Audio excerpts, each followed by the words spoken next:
What's up, everybody? It is me, the Warrior of Hype, and I'm joined with Excalibro and Genesis 7, and we are going to be doing a review of Dragon Quest 1 and 2. And to separate this video from the sea of other videos, including Genesis 7's video that you should absolutely check out. His review is going to be I mean, come on, it's going to be the best review in my opinion. Go check it out. This, this podcast in particular, is going to be about, hey, you looking to get into Dragon Quest for the very first time? Are you a Final Fantasy fan?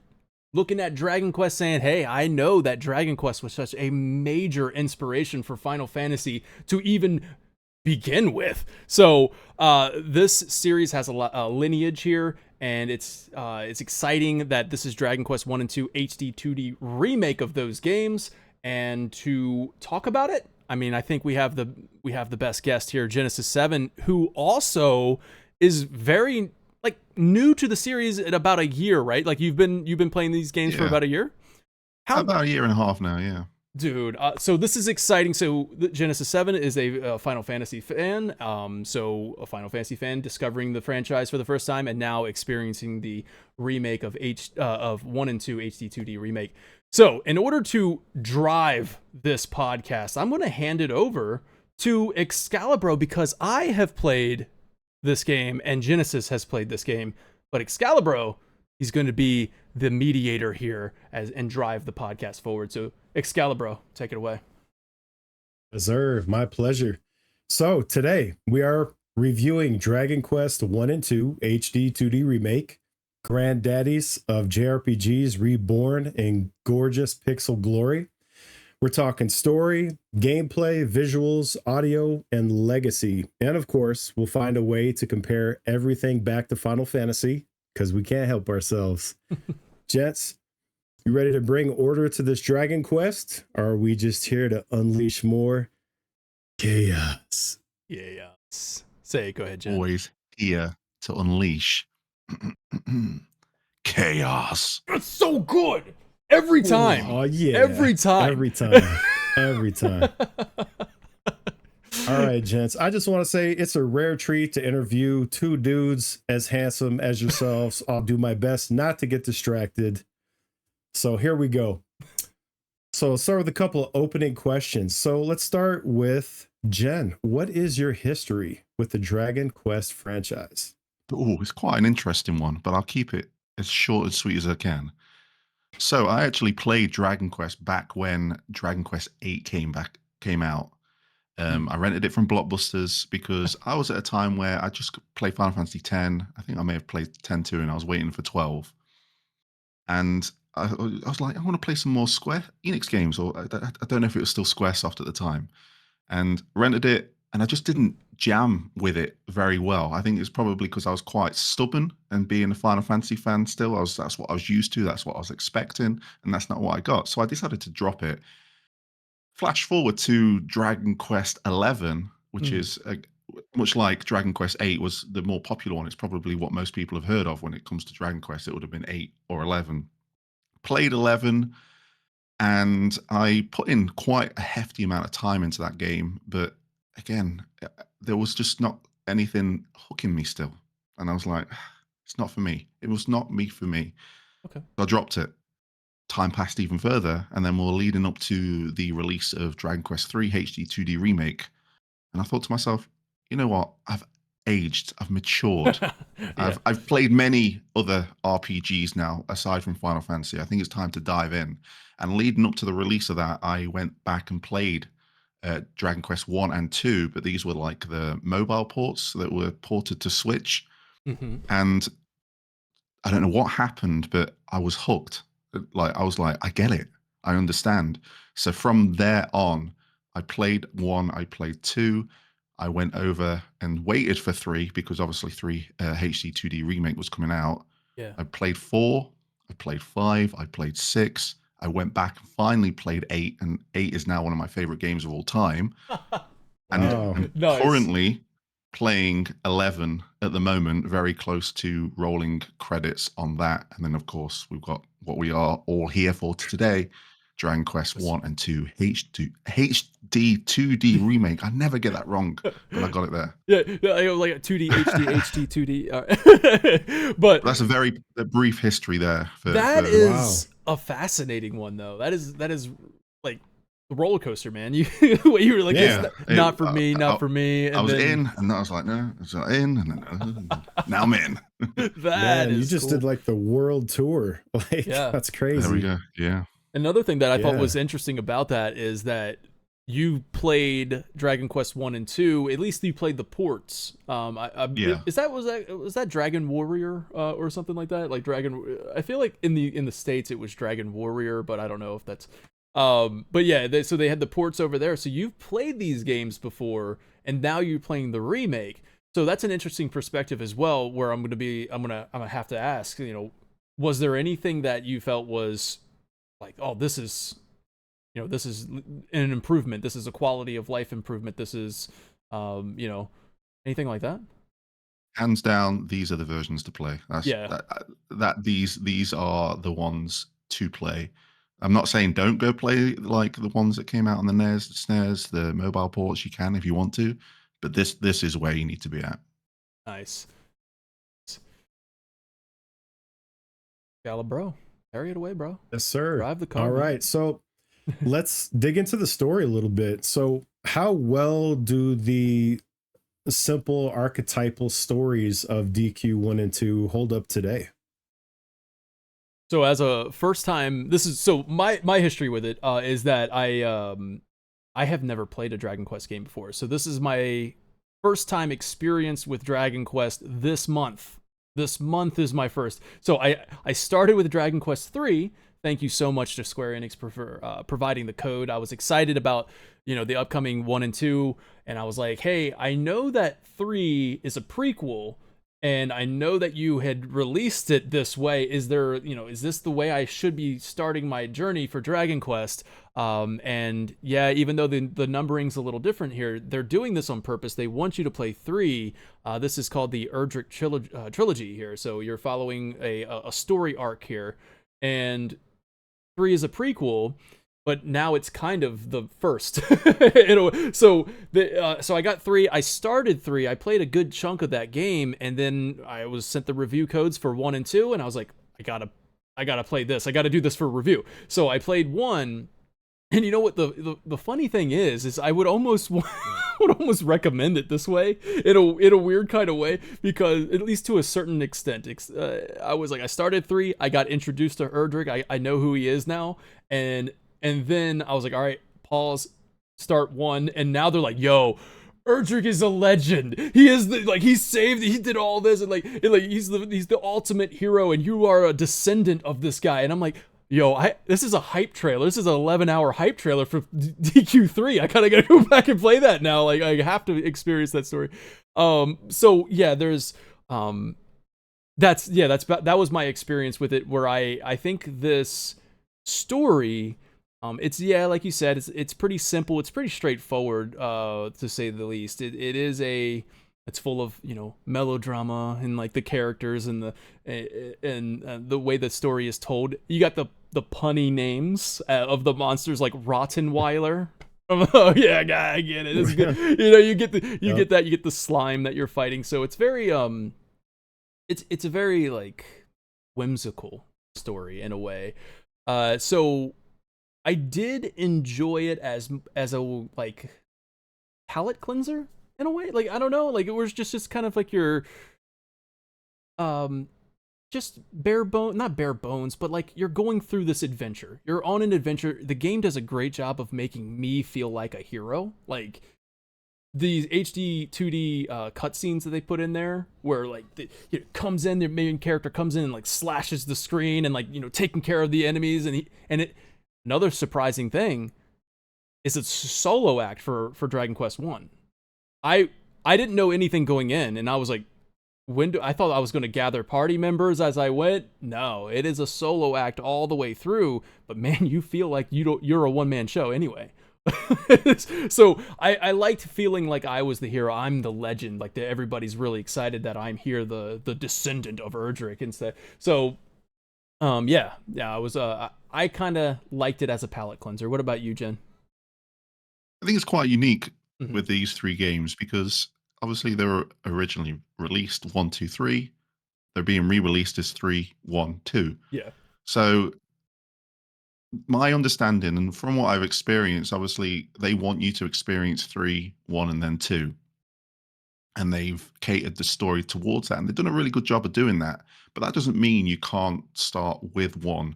One thing I realized when I was playing through one was like, you know what, you could actually start here and learn and be interested in this legend of Erdrick and then go back to 3. But I think their whole purpose of doing 3, 1, 2 is to just tell you that whole lineage, like that whole arc, in a concise and consistent story of where once you play 1, you'll get references to 3 and you'll be like, oh yeah, I did that, I was there for that. And the Yeah. same when you go into 2, because you've just played 1, you're going to be like, oh, harkens back to 1 and it harkens back to 3. So it's a really unique situation. A lot of people might say, yeah, you need to play it the way they've told you to do it at 3, 1, 2. But I think 1, 2, 3 is just as good. You might not get all of the beats and the overall kind of um, continuation that they're doing, but you still get the complete picture. Yeah. And I think I will be very interested to hear people that do decide to play 1, 2, then 3 of these versions in particular. But going into the story of 1 and 2 here, agree with you, Dan, with like the whimsical storytelling of 1. It's very I've always seen Dragon Quest 1 as a very A to B story. You kind Hmm. of you are picked to be this hero. You get told to go to one place. You then go to another place, and you go to et cetera, et cetera. And that's how the game works. And through the telling of its story in this version with the cutscenes and the voice acting as well, it tells the story pretty good. And I really liked the pacing of Dragon Quest 1. I thought it actually had really good pacing for a game with a solo protagonist. Yeah.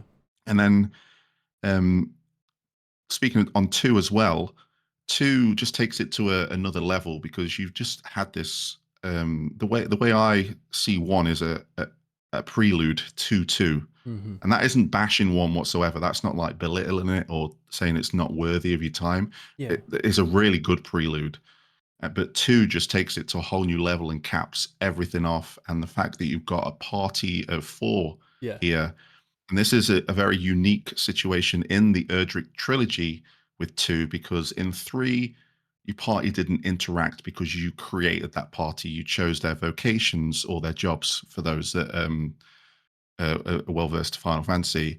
In 1, you're playing as the solo hero, so they're not really interacting with anyone. You're doing a lot of listening and having the story told to you. The unique thing about 2 is you have these descendants of Erdrick that know of each other because they're in separate kingdoms, but as time goes on, they need to learn to get to know to one each other. And there's so many story beats in 2 where they start to have this camaraderie and relationship with one another. Even though the main hero that you're playing as doesn't speak, the 3 other characters do a really good job of just filling in that gap and making it feel like an adventure, saving the world from darkness. And when it comes to its storytelling, I think it's a really good story to follow, and Hmm. I would recommend to do 3, 1, 2, but I wouldn't say that you can't do 1, 2, 3. Yeah. Oh, I'm hoping. that is perfectly put, man. That is perfectly put. I think we get 2, man. 2 really does step it up quite a bit. It's my favorite of the 3 for sure. Of the 3 games. So that's Nice. awesome that you that, well Which is said. which is really good to hear because Mhm. from what I've seen, Dragon Quest 2 has always been looked at as like the least favorite Dragon Quest game. Here But we go again. Final Fantasy I know. 2 I is was a gonna good say. game. I love Final Yeah, Fantasy just 2. I do truly think that once people have played this version of 2, I think it's going to be a lot of people's like top 5, even top 3 Dragon Quest, nice. of how much they've stepped it up story wise. So Jen, I gotta ask you this question since I'm new to it and I blame Dragon Quest completely for everybody who has a problem with the numbering system of Final Fantasy. I blame Dragon Quest. All right, so whenever somebody now I know who to blame. Okay, because whenever somebody's like, "Do I need to play like 1 through 15 to understand 16?" It's like, no.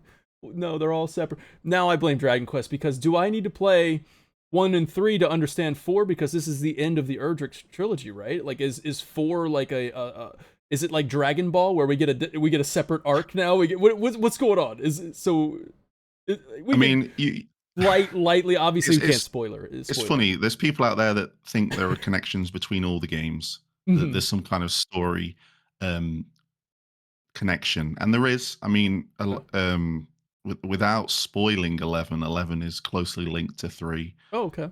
to a certain degree. Um, Hmm. as for 4, 5, and 6, that's classed as its own trilogy, with 6 being the prequel to 4 and 5. Okay, I So blame if, See if the they Seth. pattern? decide to remake those, we may be coming across out of order playstyle there as well. Yeah.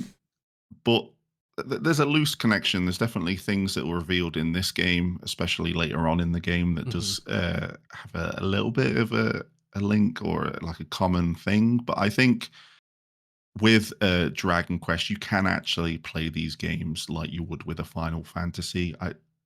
But after you play more Dragon Quests, you get more appreciation and like gratitude towards the series. Especially with me playing 11 right now, Yeah. my experience with everything that I've played beforehand is really enhancing that experience.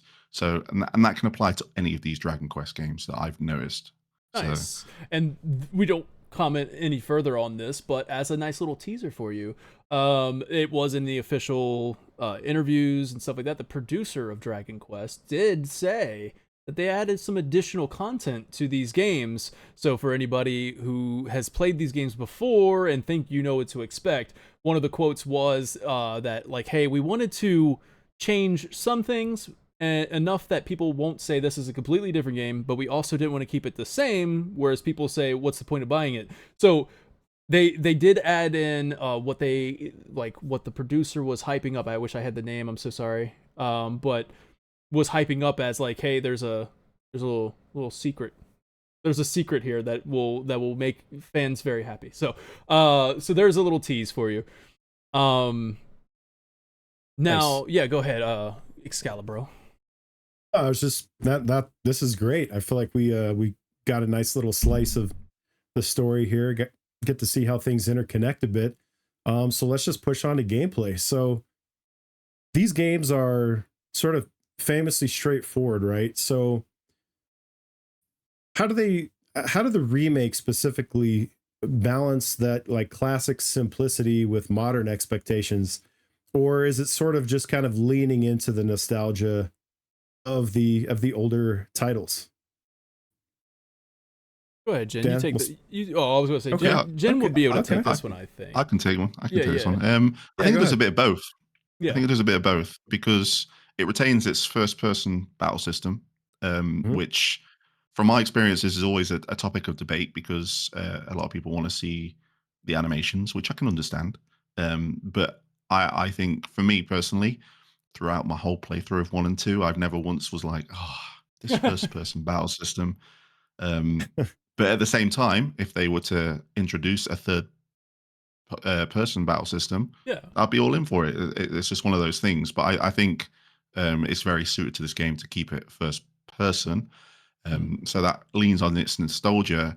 Mm-hmm. As for kind of like making it more accessible for like more of a modern like release, I'd say there's a lot of bells and whistles there that you can have a good time with. There's a lot of customization, especially if you're going in for your first Dragon Quest, because Dragon Quest games can be hard. Like they can be difficult if you don't know what you're doing. So it's nice Mm-hmm. to see that there are difficulty settings to kind of customize your experience, from the difficulty, from having your HP replenished when you level up, to Yeah. having invincibility so you never lose life.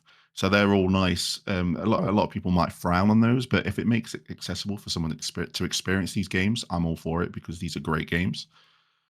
Same with like just quality of life. Like Dragon Quest is well known for, like I mentioned when we're talking about story, speaking to NPCs, much like the earlier Final Fantasies. Like you want to speak to those NPCs, they all, because if you don't know where you're going, at least one of them somewhere will mention a town or mention a direction or mention another person.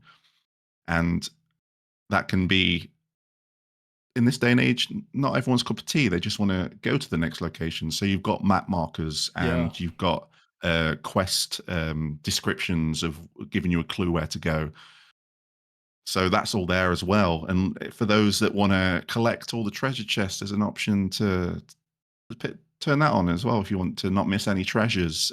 But for me, my playthrough, I decided to turn that all off. I wanted like an OG experience, and that for me enhanced the gameplay experience so much more, because there were times where I was like, I do not know what to do. I do not know where to go. Yes. So I just spoke to every single NPC again, and lo and behold, there's a guy just in the corner of town that's like, oh, I heard that this guy in another town was talking about another guy near a dungeon. And I was like, okay, I'm going to go to that guy. Went to that guy, and then I was on my way, and I was back on the golden path. So I love like that. Yeah, I really love that kind of RPG experience as well, where it's like, hey, you know, don't hold my hand. I did turn it on just to see what it was like. Okay, what does this mean? Just for the review, I'm like, what does that mean? And yeah, I mean, it clearly marks it like with a big circle on your map. It says this is where you go next. And it's so it's, you are here, go here. Go here. Yeah. So because I was like, all right, well, that's how it works. And I started using it a little bit, and then I was like, no, I like my experience where it's just hands-free. So yeah, I agree with you, but the option is absolutely there. And I think, I don't know if you mentioned this or not, but I know you said that when you level up, your HP replenishes and stuff. That can also be a difficulty. Like you can turn that off, right? Yeah, you can turn that off if you want that, like, harsh experience in the dungeon or something like. Exactly. So all of these things are interchangeable and stuff. So you can have the experience tailor-made for you.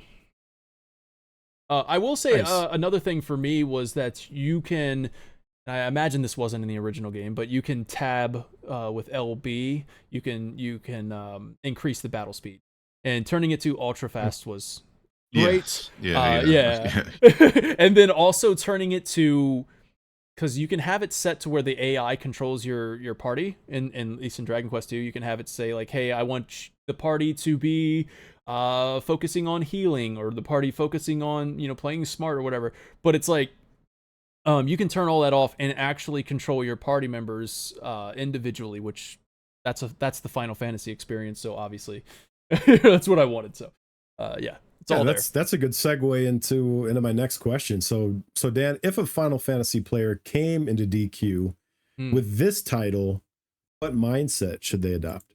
That's really good, because like Dragon Quest II would be more along the lines of like, okay, yeah, you're coming in, expect Final Fantasy 1 and 3 as kind of like your baseline like experience of what you're going to get, which obviously makes a whole lot of sense, because those games inspired by Dragon Quest came out along the same time as Dragon Quest 3, all of that stuff. So there's some trading paint there.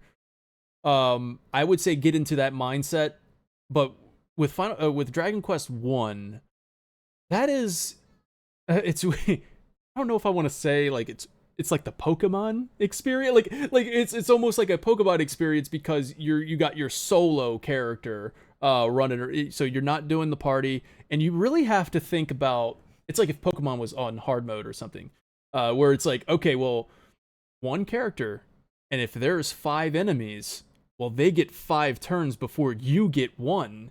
So you got to think, all right, well, I got different moves in my move set that is like Cop Out. So Cop Out allows me to put up a bubble shield or whatever. So if they attack me, I actually bounce it back at them.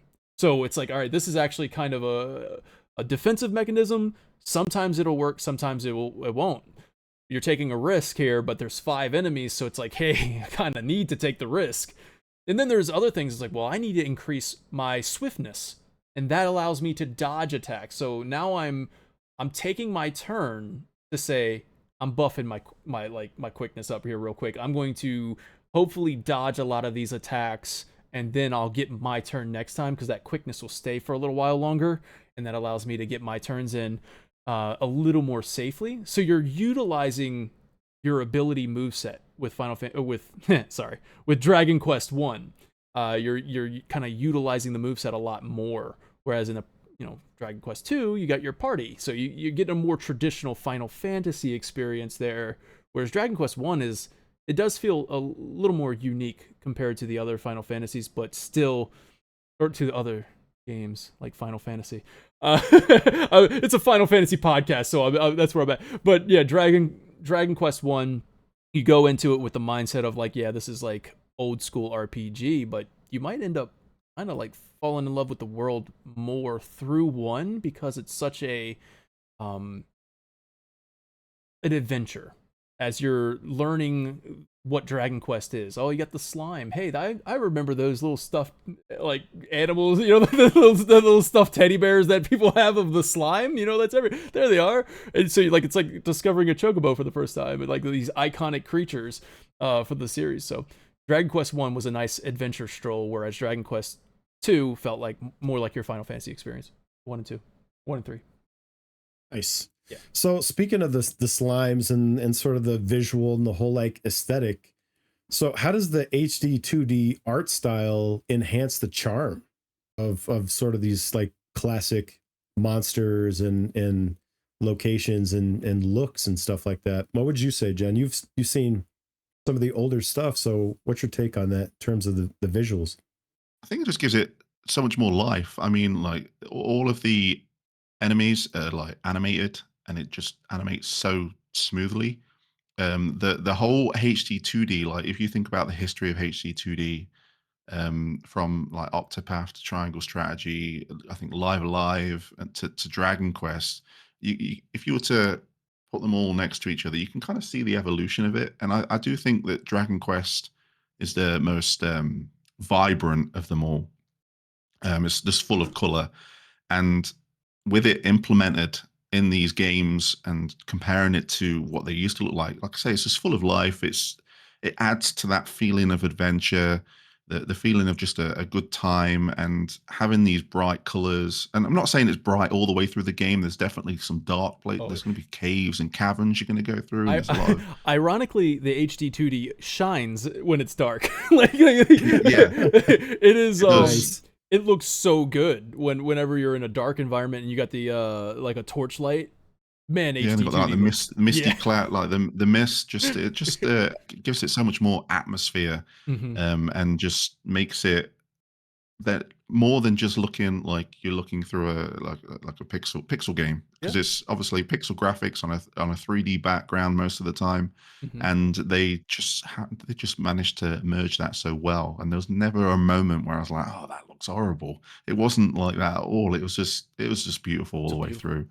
And I'm a big fan of that HD-2D style, and I hope that they just continue to use that. Yeah, me too, man. Me too. Nice. Any thoughts you want to add to that, Dan? No, just like yeah, I'm a big fan of the HD-2D. I did sometimes wish I could rotate the camera. So there were times with the graphics, like when you're walking through the towns, especially the towns. And I know that the towns are fully rendered 3D because they actually kind of take you through this nice little postcard, like as you enter a town. It's very beautiful, and they like change the camera angles and stuff, and it's like, oh man, I can change the camera angle here. It just won't let me do it. So there are moments like that where if they continue to use the HD-2D, I would like that to be a feature, even if it was to change the camera angle like Final Fantasy Tactics style. It's like, oh, you can shift it this way and this way, but you can't freely rotate. That might be a cool idea. But anyways, the game, I think the HD-2D stuff, the art style, is the reason why I was so interested in getting into Dragon Quest anyway. So, job well done. It got my attention because I'm like, man, I love this HD-2D stuff. So, yeah, it's beautiful. Yeah, just to jump in, just to add what you said about the rotating of the camera. It's funny that you mentioned that, because reflecting back on when we were talking about like nostalgia, Dragon Quest 1, 2, and 3 were like the fixed camera angles, and believe it or not, like when we got to Dragon Quest 4, 5, and 6, especially when it came to its DS ports, you could do exactly what you said you wanted to do. You can rotate towns. So I don't know if it was a choice for them to keep it as a static angle, Right. But yeah, it's something I would like to see. Say if they do 4, 5, and 6, adapt it to do that 3D camera because they've definitely done it before. So Interesting. So it was almost like a design choice to sort of keep it more faithful to the first three games, almost. Yeah, Hmm. yeah, I'd like and to think so. Yeah. you did say something about modern versus nostalgia, or like leaning on both and stuff, like taken from some.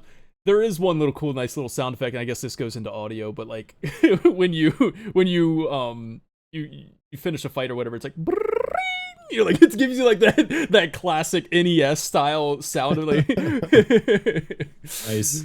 Mhm. I like a very 8-bit sound. Yeah, yeah. Awesome.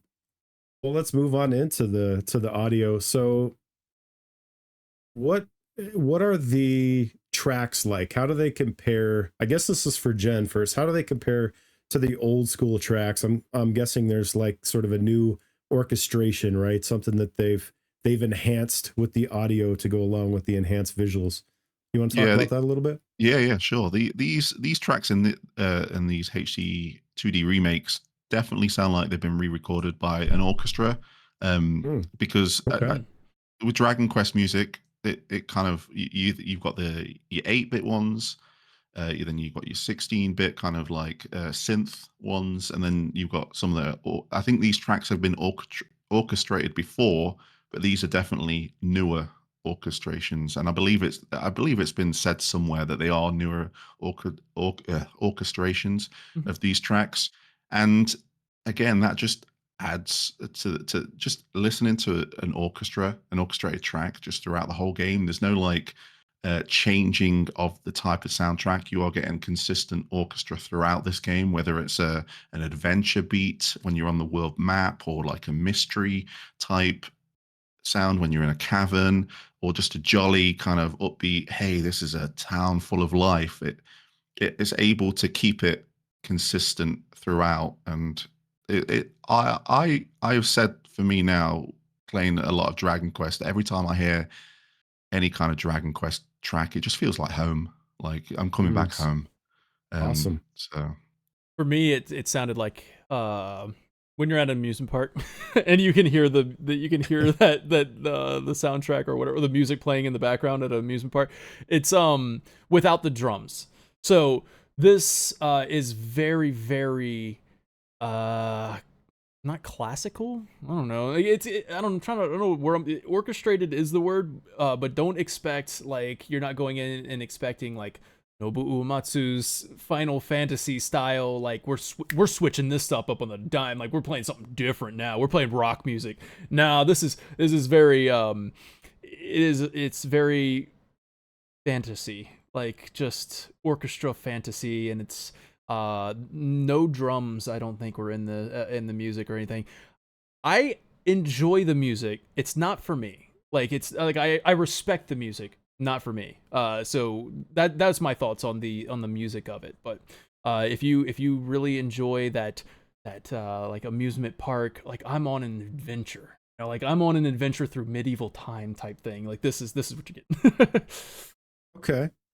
So you started a comparison there with Nobuo Uematsu. So this is Koichi Sugiyama, and what would you say is the identity of his style of music versus somebody like Uematsu?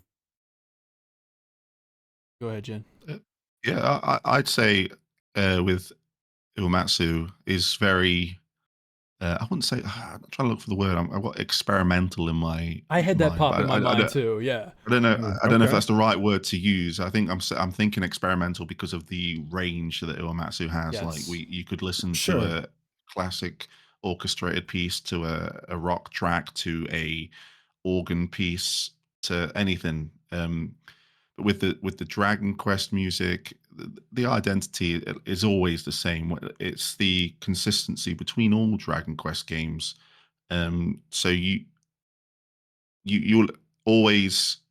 It's really hard to explain. It's like you'll always. I'm using the. It Oh, feels like you're coming home, the phrase again. But yeah. let's say if you play Dragon Quest 1 and then you went to Dragon Quest II straight after in this HD-2D remake, Mhm. you'd instantly just get like, "Hey, yep, I know I'm in where I check. am. I'm Okay. back. Yeah. I'm ready for this. I'm ready for this round." So there's Yes. a But with sense of familiarity maybe that like yes, carries through. that Okay. yeah, the familiarity, yeah. Okay. Awesome.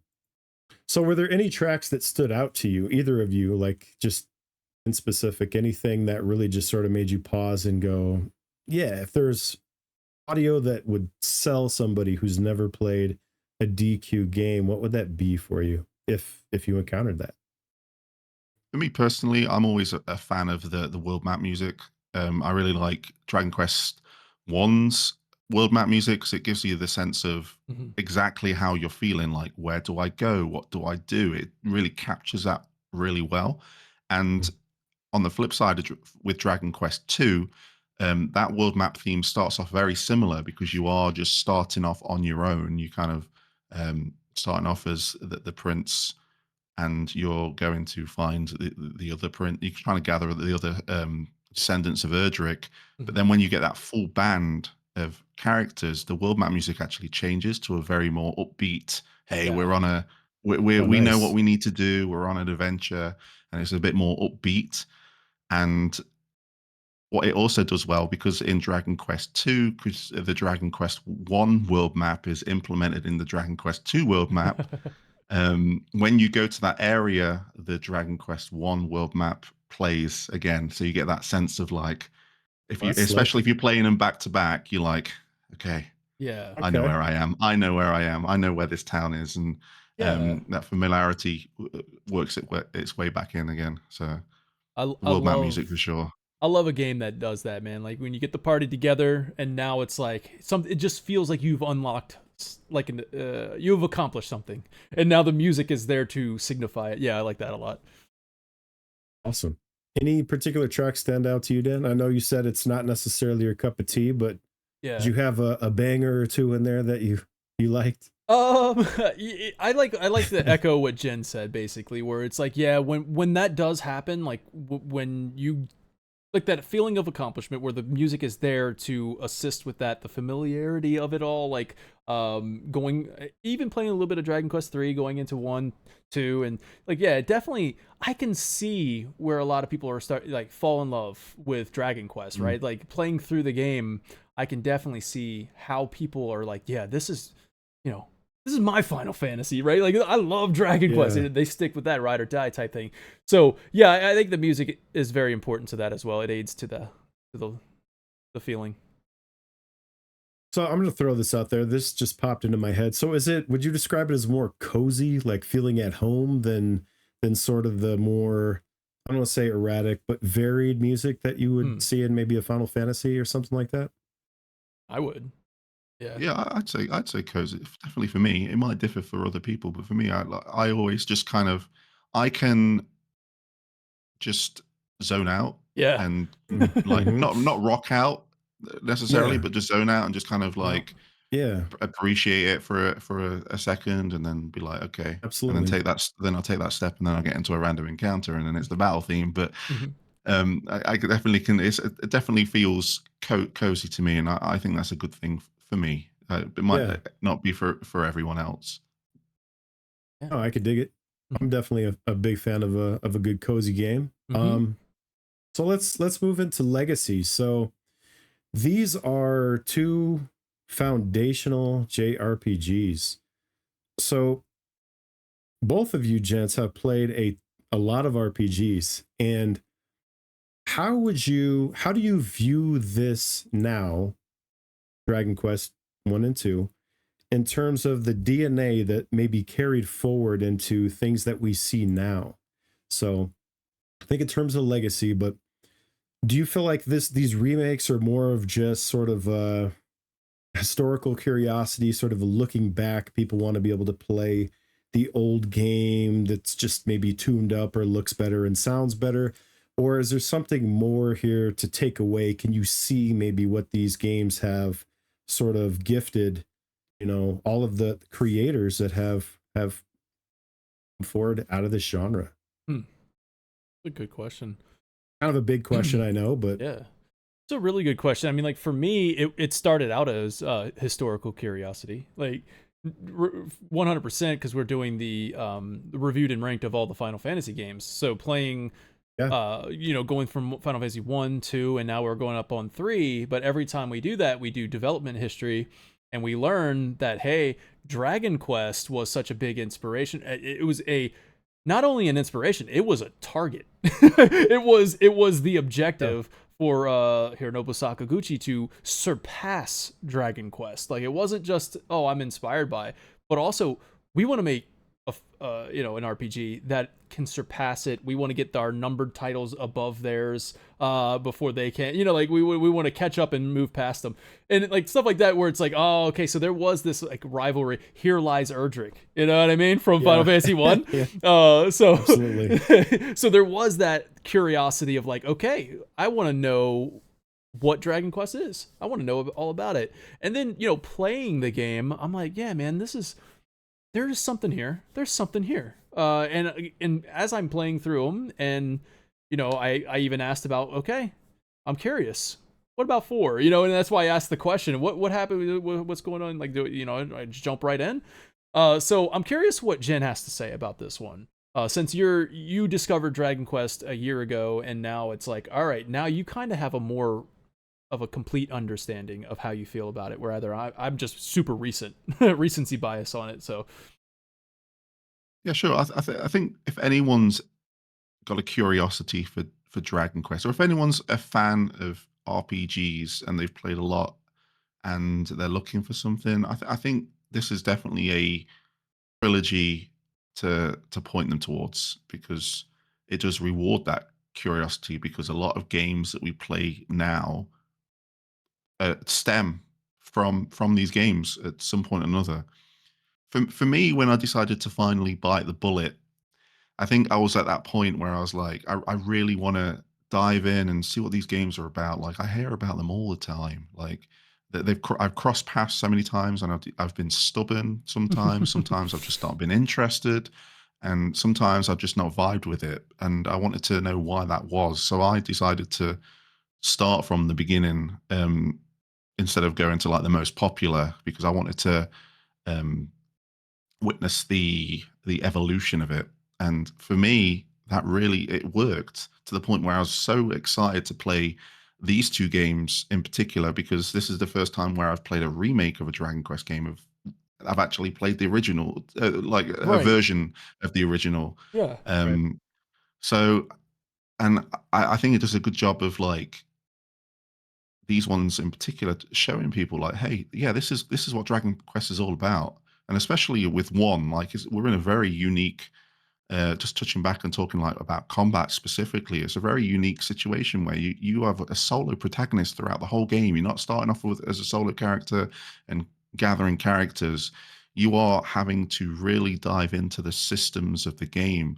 And compared to a yeah, game like Final Fantasy, where you can be very offensive pretty much all the time once you've got your full party of heroes, you can be strategic and use magic. And with 7, you can do material loadouts and all of that and mess around, which is great. But with Dragon Quest 1 in particular, you're having to like really think. And you mentioned the move cop out, yeah, which is a great first move that they give you because that straight off the bat tells you how this game's going to work. Like you need to rely on abilities you wouldn't usually use. You're not going to be using fire spells all the time. You're going to be very conserved in what you do, and you're really going to watch. And I think that's a really unique thing. And I think it's a great way of learning playing 1 first and going into 2 because you will have that knowledge of all those spells, those defensive spells, offensive spells, all of the other things that it introduces. But then you can now apply it to a party of 4 and just hmm really appreciate these systems as opposed to just going attack all the time. So I think there is a lot to learn from both Dragon Quest 1 and 2 here. So I do hope that if anyone has any curiosity, that they dive in. But if they do, have a look at 3 first, before you dive into these ones. But Oh, if you want to dive into 1, yeah. yeah. That I'm was not going to be stopping my you. I next think question. Mhm. So would you okay. recommend starting with 3 or 1 and 2 HD? For someone who's new to Dragon Quest, like what's your recommendation there? It's a unique one. Like if you're someone that's really story focused and you want to experience the way that they fine tune this story to be concise from 3, 1, and 2, then do 3, 1, and 2. But if you do 1, 2, and 3, what you're actually witnessing is an evolution in gameplay. Yeah. Really nicely, because again, 1, solo hero, you're really going to have to take things slow. 2, you're going to take everything you've learned from 1, and you are going to have these characters that are catered, that come with set abilities, but you're going to be able to learn to mix and match. And then if you go on to 3 after 2, you then have the ability to customize a party. You get to choose vocations. Again, they're pretty much jobs from Final Fantasy, and you get to customize. You could go in with 3 martial artists and a warrior, or you could go in with 3 mages or 4 mages or whatever. You can customize it. So from a gameplay perspective, like you are, from 1, 2, and 3, you are getting that evolution, and you are learning quite a lot. And I think you'll be very satisfied and kind of, I don't know what the word I'm looking for, but proud of yourself that you've learned. It's rewarding. Everything that you've learned from 1 and 2. When you get to 3, if you decide to do it in that order, when you get to 3, taking everything, you are going to smash through it and be like, hey, I had a great gameplay experience. But again, this, because they've like focused in telling a story here with the Erdrick trilogy, there's still no issues playing 3, 1, and 2. Right. I'm the, like I think I said at the we talked about a little bit at the top, but I'm actually that person. So I played a little tiny bit of 3, like a couple hours. But yeah, I mean, this is how I would recommend it. I really enjoyed starting with 1, 2, and then I'm excited now. I'm like hype for 3 because I'm like, oh man, I learned a lot about this guy, and I gotta see what this story is about. So I'm going back to a prequel. But yeah, I mean, it's either way. I think it's gonna hit really good. I do want to speak on the difficulty just for a moment, because I had to look it up to see. I know a lot of people might be going into it. It's like, all right, what's the recommended difficulty setting?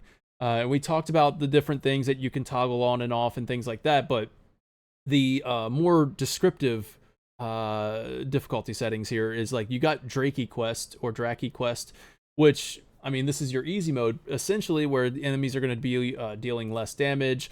You got more, the recovery items and spells are more effective and things like that, where it's basically like, hey, you don't have to worry about basically losing in this mode. So if you just kind of want to experience a nice little stroll through Dragon Quest, there you go. Then you have Dragon Quest as a difficulty. Now this is supposed to be like the more balanced setting.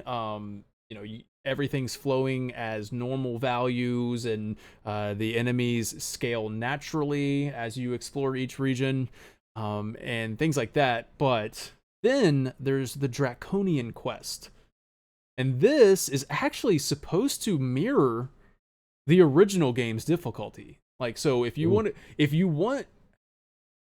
I don't know if this is like the intended difficulty setting, but for me, I always enjoy a little more difficulty. I don't like that it reduces the gold. I was just, oh man, that it becomes a little grindy. Yeah. I do enjoy an RPG, a turn-based RPG that allows, like, that makes you think before you act, like in the way, like, oh, I gotta use cop out, I gotta use these abilities and stuff like that. So the battles are more fun. Did not like that the gold was reduced, where it's kind of like, oh man, I gotta keep on fighting so I can just go buy some armor. But that's how it was back in the day. So it does mirror that punishing difficulty in a way. So just wanted to kind of throw that out there. Okay. Yeah. Right on. We got time for a few rapid fire questions here. Mm-hmm. All right. So these are going to be some Final Fantasy crossover questions. Nice. So what's something, Dan, I'm going to start with you on this one. What's something Dragon Quest does better than Final Fantasy? Whoa. Okay. Blasphemy. Okay. And then blasphemy. And then, hold on. It's a two-parter, and then we'll let you flip it and tell us the other way. It's a setup. It's a trap. What does it do better? Oh, this is a tough one to answer, bro. Like, I don't know. That's all right. Put on your thinking cap. You got this. I don't know if I'm the one to ask this question, because like, just to be completely honest with you, I really enjoyed my experience, but if you put me in that situation, I'm like, well, I mean, Final Fantasy just does everything better. I just really like Final Fantasy better. But I really enjoyed the more I keep on going back to whimsical. I don't know if that's the word, but I do think I have two kids. And I do think I have two kids, but I do think that my two kids would enjoy this game, like as their first RPG, if that makes sense. Whereas like I would introduce them to this game because it's kind of like, and put it on like, you know, Draki mode or Dragon Quest mode, and just like let them enjoy a story that is lighthearted. There's nothing like too deep going on here. Like you're not gonna have the 8-hour deep dive analysis that we do for like a Final Fantasy. But like I do think that there's a fun story here. There's a fun adventure to be had, and I like that. And I'm not saying that it does it better than Final Fantasy. I'm just saying that there is a fun RPG, like a more upbeat fun, like that's all I got, man. All right. That's all I got. Gents. I'm copping out. I use cop out. Right. I use cop out on that question, bro. I use cop out. I'm done. We're gonna go to the DQ expert here. Yes, please. Same question, Jen. No pressure. This is it's not a tough one. It's like, man, who am I going to upset saying this? Yeah, don't worry. I have the power to kick you from the show, so like it's, you know, careful what you say. Okay. so for me, like and you all know I'm a huge Final Fantasy fan. I'm slowly becoming quite a huge Dragon Quest fan. So I am starting to notice things, and I'm accepting a couple of things here, but and I don't think this is a detriment to Final Fantasy. I think this is advice for someone that wants something along these lines. But I do think with Dragon Quest, it's going to be consistent. You know what you're going to get when the next Dragon Quest game comes out, if that makes sense. And that isn't to bash Final Fantasy, because I love going into a Final Fantasy and exploring its systems. But I think for someone that maybe is not easy like that, like me. That Dragon Quest, if you play Dragon Quest 1 and 2, 3, 2, whatever order you want to play them, and they announce, well, for example, 7 is 7 Reimagined is coming out, right?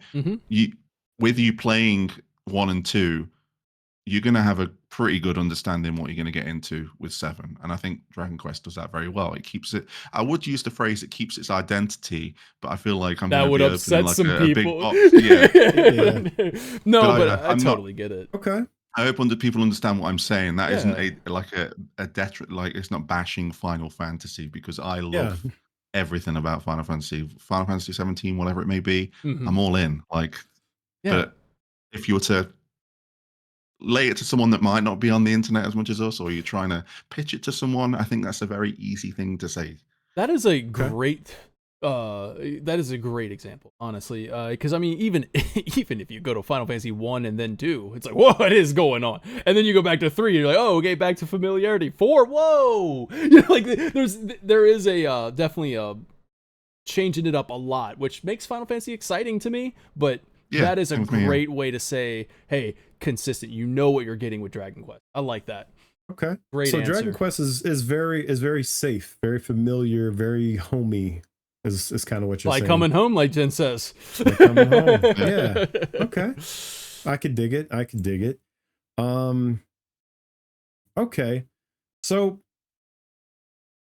I'm not sure who to ask this one to, so I'll just throw it out there. If Dragon Quest 1 and 2 HD 2D remake were to win over a Final Fantasy fan, what element do you think would do it?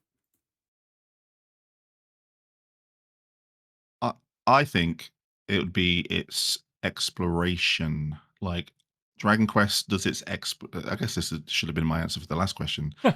Dragon Quest does exploration really well because it rewards your curiosity. Like you see a pot or a barrel, it might be a couple of gold coins, but sometimes you might do it and you might get 1,000 gold coins. And for example, that piece of armor that you're after, Dan, that you just can't afford because you're not got gold coins because you've decided to go explore. Yes, you have been rewarded for your curiosity, and it's the same throughout. Your curiosity is rewarded. There's a sparkly spot in the distance. Mhm. it could be a waste of time because you might have 7 random battles on the way there, and it's Mm. just a flipping medicinal herb. And Yeah. you're like, oh, what? I've already stocked up 20 of these. But Right. it could be Could be a something. steel sword, an upgrade from your iron sword. Like, so I think if someone wants to go off the off-beaten path, or maybe go into an area where they might get their ass a little bit kicked by their enemies, but they find an item, I think I think that could win people over. Like, the world is your oyster. Dungeon design is really, really good in this. Yeah. Like the actual dungeon Okay. design of Dragon Quest. I was enjoying that. Now, ask you, did you have the map on, Jen, for the dungeons? Like, did The you have? mini map, Yeah, the or mini the map. yeah, I yeah, I can't. had the mini. I can't imagine not having the mini map on, like just for like Yeah, some doing of the those dungeons. dungeons are But pretty. yeah, a lot of the dungeons, like when you bring up the map and you're like, oh wow, like this map of the dungeon is I like the design. It's like, hey, I want to go explore what's down that path, but it's not too far out of the way where I'm gonna regret it if it's nothing like a medicinal herb.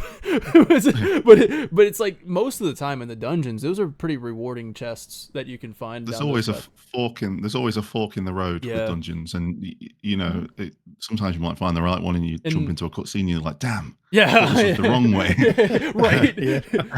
And the But HD-2D like graphic style actually really adds a nice. It's got elevation changes. It's a really nice dungeon design in this game. In these yeah, games. and piggybacking off us ever so slightly as well, with Dragon Quest 2, there's a couple of dungeons where you don't have access to the map. Hmm. So you need to there is without spoiling anything, because this took me forever to Oh figure out. man. Oh. You need to be looking at your surroundings, just little things in the background. Maybe there's a skeleton Mm. somewhere. You need to really look at everything, and you like, once you piece it together, and then you find the way out. I was just like, "Whoa." Dude. Even though it like took me an hour, I was Dude. like, "Whoa, Dude. yes, I'm out. I did it." I know exactly what you're talking about. Oh And then I was no. into it, and then I was in, then I had one other level with a map, and I was like, yes. And then the next level, the map was gone again. I was like, no, I gotta figure. No. But it was good. It was fun. Like, it was fun. Yes. It was fun to I do. I had to evac out. I will admit it. I evac'd out of that place. Like I don't know what I'm doing. I'm running out of potions. I'm running. I don't know what to do. Oh wait, no, not evac. I died, and then it was like, would you like to continue from a church, rather than Mm, continue from your autosave, which will pick up usually right before the battle you died at, or it'll pick up yeah. just a little bit further than that. But or you're able to continue from a church, which allows you to retain all the XP you gain, but you don't retain all the gold that you gain. Mm. So it was a sacrifice that I had to make because I don't know what to do. I was this close to texting you, Jen, because I was like, I'm gonna ask Jen. I'm gonna ask Jen, and then I said, no. But anyways, I know exactly what you mean. Fun stuff there. Nice. Are there any obvious parallels between Dragon Quest and the early Final Fantasy games? Because obviously Final Fantasy kind of takes off and goes its own direction. Mm. Dragon Quest very much stays sort of, you know what to expect, right?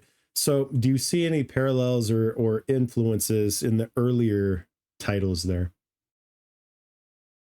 I would say Dragon Quest 1 and Final Fantasy 1 are very similar. Mhm. Taking away the party of 4 versus the party of 1, it's very beat for beat, Mhm. very similar, to the way that the hero looks, to with the, they got the helmet with the horns and the cape, Yeah. and a shield. So again, it's very A to B, because with Final Fantasy 1, it was very much the same. You relied on speaking to NPCs a lot of the time. Mhm. Um, so there's a lot of parallels there. Mhm. Combat, it differentiates a little bit for me, because I always feel like Final Fantasy, I'm always more offensive with Final Fantasy. If it were Dragon Quest, I'm a bit more defensive. Mhm. So there's a difference there, but I think the parallels are definitely in its like especially I think Final Fantasy 1 and 2 and Dragon Quest 1 and 2, there is definitely a discussion there for a lot of parallels. Yeah. But they came out at similar times as well. So you That's did, the and with Final Right. Fantasy taking inspiration from Dragon Quest, it's you can see that. Especially if you play these games, you'll probably be like, "Hey, okay, I know what." If you play Final Fantasy 1 and 2, I think you'll be all right with these. To be fair, you might have a bit more of a challenge, but I think you'll be all right. yeah, agreed. Nice. Okay. I have just a couple questions left. The last question I'm going to ask, don't answer it yet. I want you to think about it because Okay. it's a one sentence answer. So I'll give you some time to Ooh. think about that. And I'm going to answer a fun question while you, or ask a fun question while you think about the answer to this one. Okay. So here's the question we're going to answer last. If you had to pitch this game to a Final Fantasy fan in one sentence, what would you say? So while you're processing that, here's a fun question. So we've gotten pixel remasters for Final Fantasy. Which Final Fantasy game would benefit the most from a similar HD 2D remake Ooh. treatment in the Final Fantasy catalog? So, Mr. all right, Dan, Excalibur. you look like you're ready to go, Dan. Yeah, Go ahead. Mr. Excalibur, I'd like to field that question for you. Thank you very much for asking. So obviously, anything from 4, 5, and 6. Okay, so 4, 5, and 6 I think would benefit greatly. 4 being a great story that I believe would do well with an HD 2D. One little critique about Dragon Quest 1 and 2, so this kind of ties in. They bring in voice acting, but they don't fully commit. They don't fully go for it. There's a lot of text boxes that you have to read. I agree with this. Yeah, and it's like, man, there's a lot of the times where it's almost a jump scare because they start talking. Oh, you start talking. I was trying to read that. So there are moments like that where it's like I really want them to just go for it, man. Especially when we get Final Fantasy Tactics, which is a dialogue-based or built on a dialogue text box system or whatever, and then they're delivering these performances that sell that game, even though that's an amazing story as it is. But it's like, man, if you do a Final Fantasy HD 2D game, really want them to go for it with the voice acting. I think Final Fantasy 4 is a great pick because that's just a personal favorite of mine. Truth be told, I think 6 would obviously be the one that I think everybody would go nuts for. The only thing about that is it's almost I'm about to cop out again, or not cop out. I'm about to switch it up. I'm about to do a change up, but I like 6 as an HD 2D game, and I think it would be amazing to have it fully voiced. Amazing, but let's be real. I mean, Hamaguchi was right when he said he wants that as a full blown remake.